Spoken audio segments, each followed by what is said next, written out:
Bienvenue sur notre chaîne d'information Afrique 24 Info. Ici, vous avez le meilleur de l'information à temps et à l'heure. N'hésitez pas de vous abonner à la chaîne si cela n'est pas encore fait et surtout d'activer la cloche de notification pour ne pas manquer nos prochaines publications.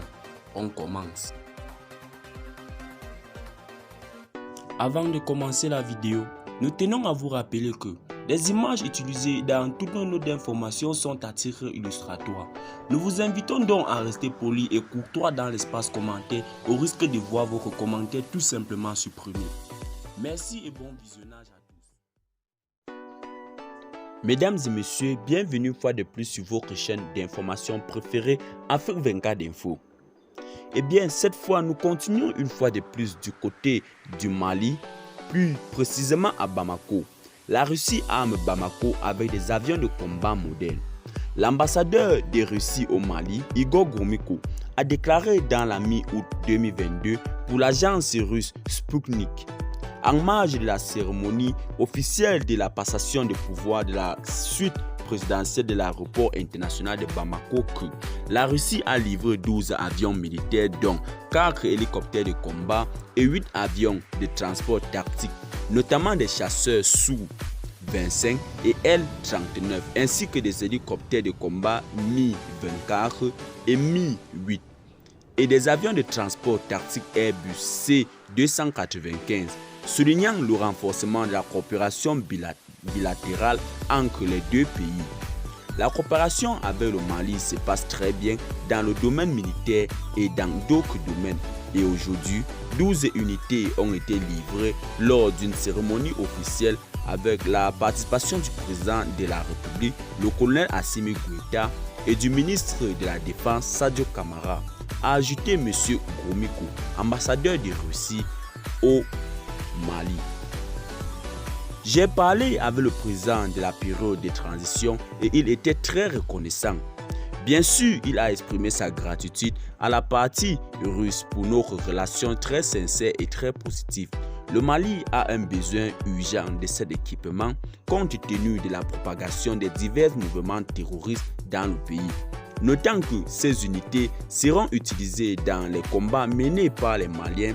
Par conséquent, le président du pays est très heureux avec notre coopération.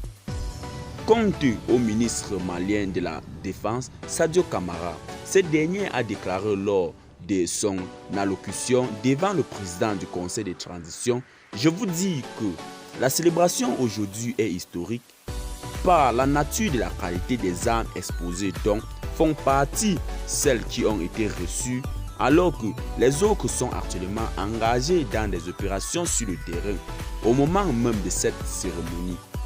Tous nos remerciements pour le président du conseil de transition, le colonel Assimi Goïta, et pour le partenariat gagnant-gagnant avec la Fédération de Russie. En plus du président du conseil de transition et de l'ambassadeur Gromyko, la cérémonie s'est déroulée en présence du premier ministre de l'ex-premier ministre malien Tchogue Kokala Maïga, qui est actuellement souffrant, et du président du Conseil national de transition et le colonel Malik Diwa. Le 20 mai 2022, l'ancien ministre des Affaires étrangères du Mali, actuellement premier ministre malien, Abdoulaye Diop, a annoncé que la coopération entre la Russie et le Mali dans les domaines militaires, techniques et politiques est à un bon niveau.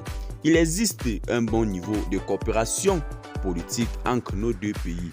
Et dans le domaine de la sécurité, notre coopération porte des fruits et des résultats tangibles.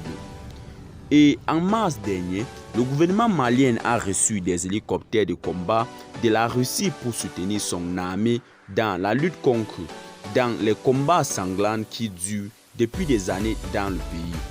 En avril dernier, la Russie avait félicité le gouvernement malien pour sa grande victoire sur la menace terroriste, louant la récente opération militaire dans la ville de Mora, au centre du pays.